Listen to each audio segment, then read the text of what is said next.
तो हमारे लिए जो ज़्यादा इम्पोर्टेंट है वो मूल्य मांग, जिसे हम कीमत मांग कहते हैं, आय मांग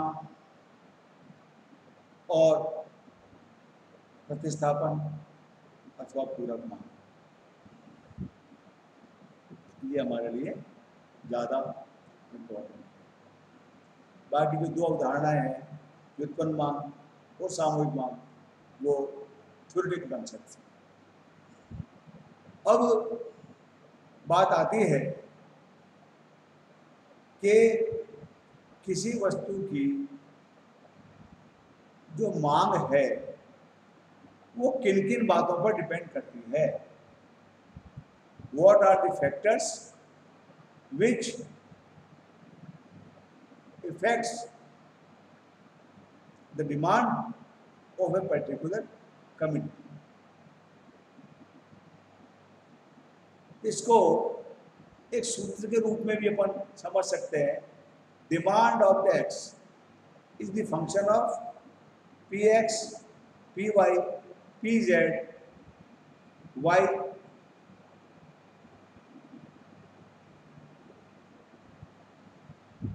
टी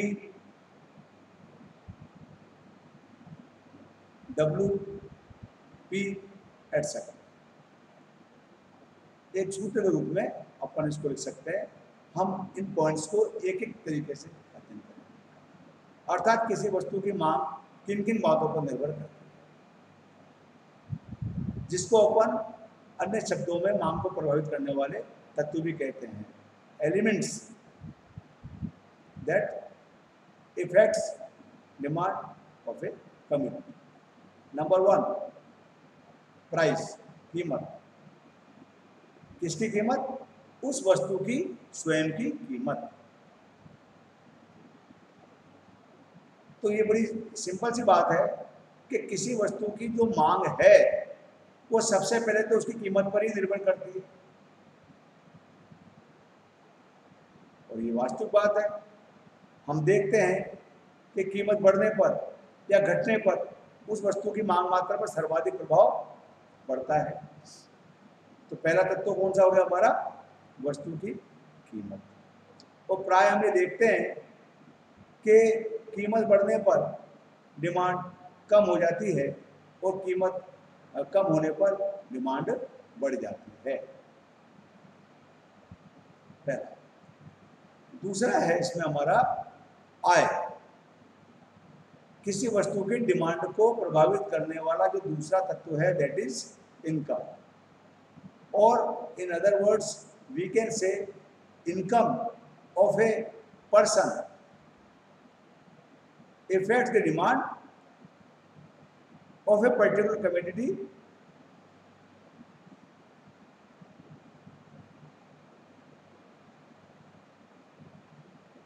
क्या मतलब? इसका मतलब ये है कि किसी वस्तु की जो डिमांड है वो आय पर भी निर्भर करती है।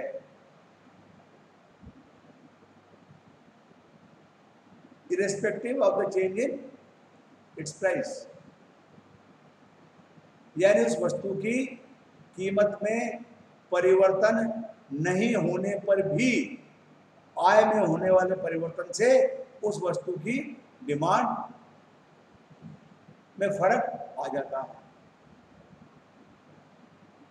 यानी कीमतों में तो कोई परिवर्तन नहीं आया, आय बदल गई उपभोक्ता की, क्या होगा? डिमांड बढ़ेगी, और आय घट जाती है तो डिमांड घटेगी। अभी कोरोना काल में अपन ने महसूस किया कि जब अधिकांश व्यक्तियों की इनकम नकारात्मक रूप से रही है तो इंडस्ट्री में, मार्केट में, ट्रेड्स में, बिजनेस में सब जगह स्लैक डाउन आ गया है, अर्थात गिरावट आ गई है। क्यों आई है गिरावट? गिरावट इसलिए आई है कि उनकी कीमतों में तो परिवर्तन नहीं हुआ था, परंतु इनकम लेवल जो था वो घट गया, और जब इनकम लेवल घट गया तो फिर डिमांड भी घट गई। तो आय बढ़ने पर डिमांड बढ़ जाती है और आय घटने पर डिमांड कम हो जाती है। तो पहला तत्व तो कौन सा हुआ? वस्तु के स्वयं की कीमत। नंबर दूसरा आय, और थर्ड है स्थानापन्न पदार्थों की कीमतें। स्थानापन्न में पूरक भी जोड़ लो, इस तरह संबंधित वस्तुओं की कीमतें भी कह सकते हैं, संबंधित वस्तुओं की कीमतें। अब संबंधित वस्तुएं कौन सी? स्थानापन्न भी है और पूरक भी। स्थानापन्न वस्तुओं के बारे में अपन ने भी पढ़ाई है कि स्थानापन्न वस्तुएं वो होती है they can be utilized at each other place, एक दूसरे के स्थान पर इस्तेमाल की जा सकती है। स्थानापन्न वस्तुओं की कीमतों में परिवर्तन आने पर भी वस्तु की डिमांड में परिवर्तन आ जाता है। सपोज कीजिए सिंपलेस्ट उदाहरण में एक्स और वाई दो एक दूसरे के स्थानापन्न है। अब एक्स की कीमत में तो कोई परिवर्तन हो रहा नहीं, परंतु वाई जो उसके स्थानापन्न उसमें परिवर्तन हो रहा है। तो आप देखेंगे कि वाई की कीमतों में जिस दिशा में परिवर्तन होता है, एक्स वस्तु की डिमांड में भी उसी दिशा में परिवर्तन होने लग जाता है।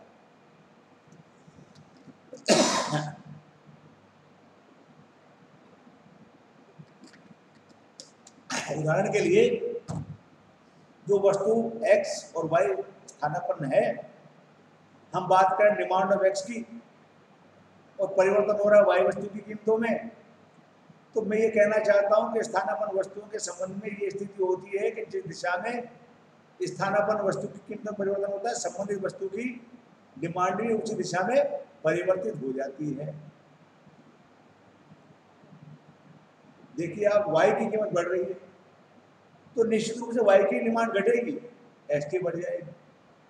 ये वाई की प्राइस डाउन हो रही है, एस टी में परिवर्तन नहीं आया, तो आप देखिएगा डिमांड एस टी कम हो जाएगी।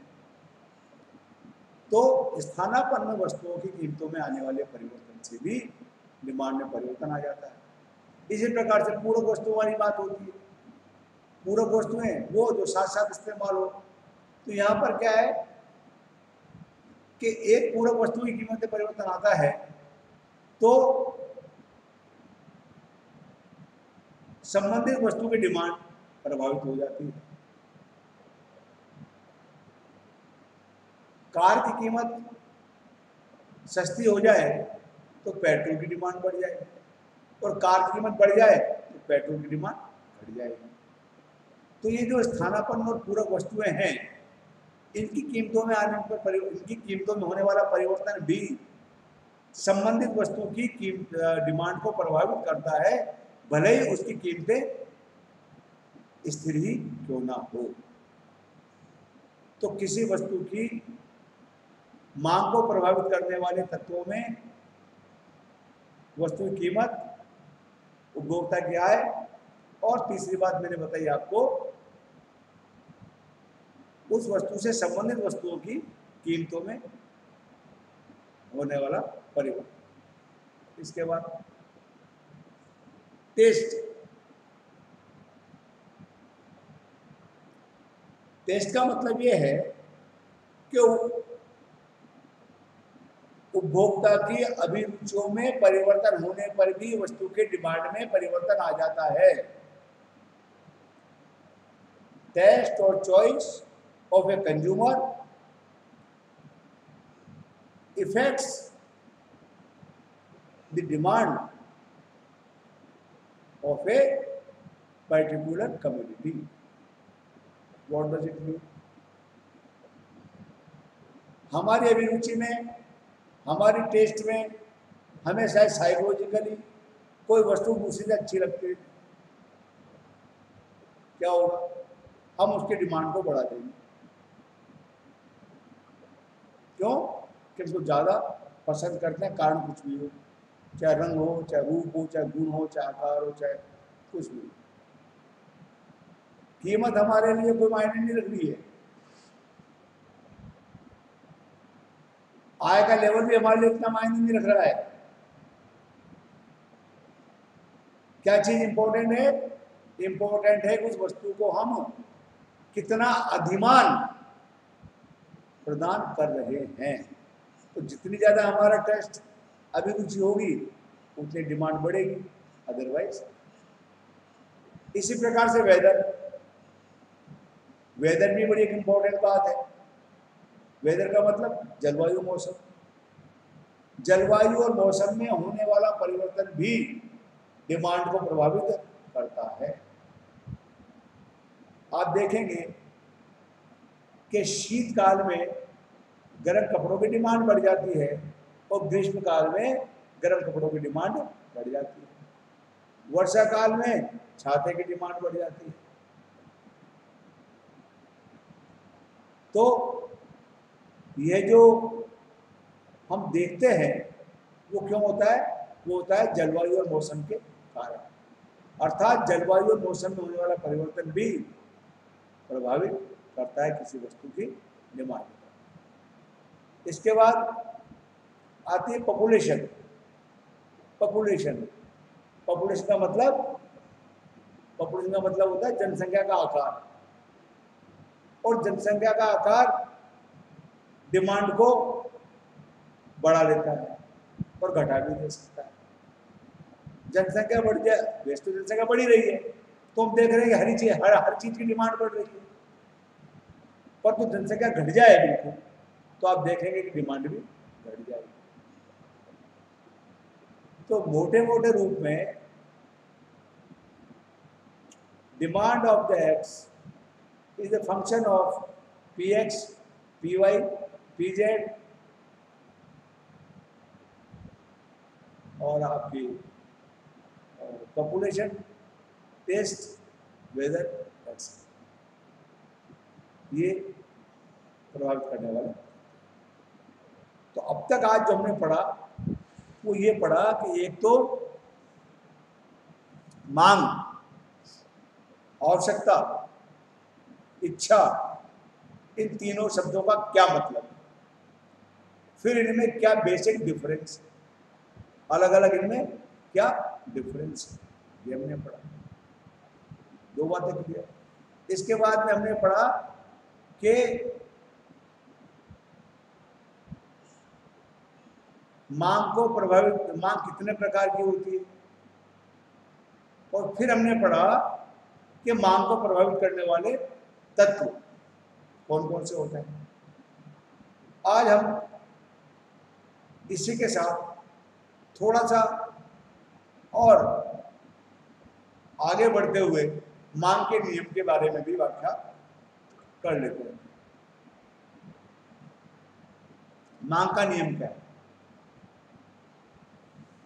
The diagrammatic representation of a demand table is called law of demand. मांग सूची का या मांग तालिका का चित्रीकरण ही मांग वक्र कहलाता है। Demand curve is the tabulation of demand